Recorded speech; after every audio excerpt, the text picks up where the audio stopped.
Հրապարակը գրում է. անցած շաբաթ խորհրդարանն իշխանական պատգամավոր Ռուբեն Ռուբինյանի եւ 44-օրյա պատերազմում զոհված Աբգար Նազարյանի հոր Գեղամ Նազարյանի հեղինակած օրենքի ընդունմամբ հունվարի 27-ը պաշտոնապես ճանաչեց հայրենիքի պաշտպանության համար զոհվածների հիշատակի օր։ Ընդդիմադիրները դեմ էին հունվարի 27-ի օրվա ընտրությանը, առաջարկելով այլ օր ընտրել, օրինակ սեպտեմբերի 27-ը, 44-օրյա պատերազմի սկիզբը։ Ի վերջո այդ օրը համազգային սգի է վերածվել եւ բոլորն այցելում են նահատակների շիրիմներին։ Իրականում իշխանությունն ընտրել է այնպիսի օր, որը լայն հանրության կողմից ընդունելի չլինի եւ իրենք ապահովագրեն եռաբլուր ապահով ու մենակ այցելելու համար։ Վերջին տարիներին Փաշինյանն ու իր խմբակը ոչ սեպտեմբերի 27-ին են եռաբլուր այցելում, ոչ հունվարի 28-ին, ինչը բուռն քննարկումների, քննադատությունների առիթ է դարձել։ Երեք իշխանական խունտան լրացրեց այդ բացը։ Ի դեպ ընդդիմադիրները երեք չայցելեցին եռաբլուր եւ դա կանեն այսօր։ Բացառությամբ Արթուր Վանեցյանի, որը որոշել էր հունվարի 27-ին այցելել։ Ի դեպ երեք նաեւ վեհափառն էր որոշել օրվան նվիրված աղոթք անել զոհերի համար։ Ուշագրավ է, որ հունվարի 27-ը նաեւ հրեաների ցեղասպանության հոլոքոստի հիշատակի օրն է։ Հրապարակը գրում է. Հայ առաքելական եկեղեցու Հյուսիսային Ամերիկայի արևմտյան թեմի առաջնորդ Հովնան arczepiskopos Տերտերյանը ըստ տեղեկությունների ամերիկյան հայ համայնքի եւ իր թեմի քահանաների ճնշման ներքո է դարձի եկել։ Պատմում են, որ ահռելի ճնշումներ են գործադրել նրա վրա, կանգնեցրել երկընտրանքի առջև, կամ շարունակում է հավատարիմ մնալ մայրաթոռին, կամ նամակ են ուղարկում իր թեմակալ առաջնորդությունը դադարեցնելու պահանջով։ Եվ միայն դրանից հետո է նա հայտարարել, որ փետրվարի 16-ից 19-ը կմասնակցի եպիսկոպոսաց ժողովին, որը մայրաթոռը հրավիրել է Ավստրիայում։ Հովնան arczepiskopos-ը սակայն չի հայտարարել, որ լքում է Փաշինյանի ստեղծած եկեղեցու բարենորոգման խորհուրդը։ Ասում են, նրան Փաշինյանի կողմը բերելու ուղղությամբ համառ ջանքեր են տարել ներկայիս եւ նախկին դեսպաններ Նարեկ Մկրտչյանն ու Լիլիթ Մակունցը։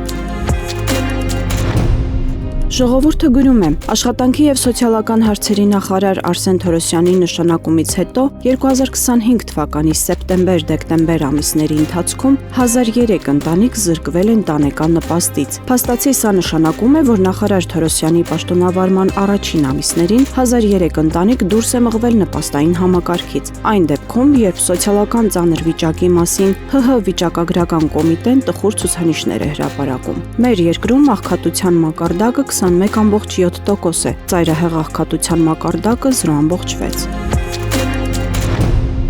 Հրապարակը գրում է. հայտնի է, որ այս տարի Եվրոպական քաղաքական համայնքի 8-րդ գագաթնաժողովն անցկացվելու է մայիսին Հայաստանում։ Փորձագետների գնահատմամբ այն հերթական աջակցությունն է լինելու Փաշինյանի իշխանությանը։ Համապետական ընտրություններին ընդառաջ փորձելու են բարձրացնել նրա գահավիժած վարկանիշը։ Սրանով փորձելու են հայ հանրության մոտ տպավորություն թողնել Եվրոպայի աջակցության եւ Ռուսաստանի գաղութացումից ազատագրվելու մասին։ Իշխանություններն էլ գագաթնաժողովի օրը մայիսի 4-ը որոշել են այս տարի ոչ աշխատանքային հռչակել, տեղափոխելով ապրիլի 18, որպիսի քաղաքացիների ուշադրությունն էլ ավելի սևեռեն այդ հույժ կարևոր միջոցառման վրա։ Պաշտոնական հիմնավորումն այն է, որ այդ օրը նախատեսվում է 50 բարձրաստիճան պատվիրակության ընդունում, եւ Երևան քաղաքի տրանսպորտի երթևեկությունն արդյունավետ կազմակերպելու նպատակով անհրաժեշտություն է առաջացել մայիսի 4-ի աշխատանքային օրը տեղափոխել։ Հրապարակը գրում է. մի քանի օր առաջ հայտնի դարձավ, որ Ոսկետափի Սուրբ Սահակ Մեսրոպ եկեղեցին կառուցած բարերար Համլետ Գորոյանը եւ Ոսկետափի վարչական ղեկավար Նշան Հովանիսյանը, որը ԿՊԱ-ական համայնքապետ Գարիկ Սարգսյանի մտերիմն է, մի խումբ անձանց հետ այցելել են եկեղեցի եւ պահանջել, որ տեղում ծառայություն իրականացնող Արտաշես քահանա Հակոբյանն ազատի եկեղեցին եւ հանձնի բանալիները։ Արտաշես քահանան, հիշեցնենք, շաբաթվա սկզբին միացել էր Նիկոլ Փաշինյանի եւ մյուս հոգեվորականների նախաձեռնած բարենորոգման օրակարգին, սակայն մեկ օր անց հայտարարեց, որ հրաժարվում է այդ որոշումից։ Շաբաթ օրը նա հրապարակավ հայտարարեց բարերարի եւ վարչական ղեկավարի իրեն ուղված սպառնալիքների մասին, հայտնելով նաեւ, որ եկել սպառնացել գնացել են, սակայն ասել են, որ մի քանի ժամ հետո վերադառնալու են, եթե ինքն անգամ չլքի, ապա եկեղեցու դռան կողպեքն են փոխելու։ Թերթին ասել են, որ քահանայի ահազանգին արձագանքել են բազմաթիվ լրատվամիջոցներ, լուսաբանել կատարվածը, որից հետո համայնքի տասնյակ Օրինակ, հարյուրավոր բնակիչներ շտապել են եկեղեցի, կանգնել նրա կողքին եւ աջակցություն հայտնել մայրաթոռի սպասավորին։ Ասել են նաեւ, որ պատրաստ են անձամբ վռնդել բարերարին ու ցանկացած մեկին, ով կհանդգնի քահանային հանել եկեղեցուց։ Ըստ ամենայնի, համայնքի բնակիչների միասնականության մասին տեղեկացել են նաեւ իշխանավորները եւ որոշել են կրակի հետ չխաղալ։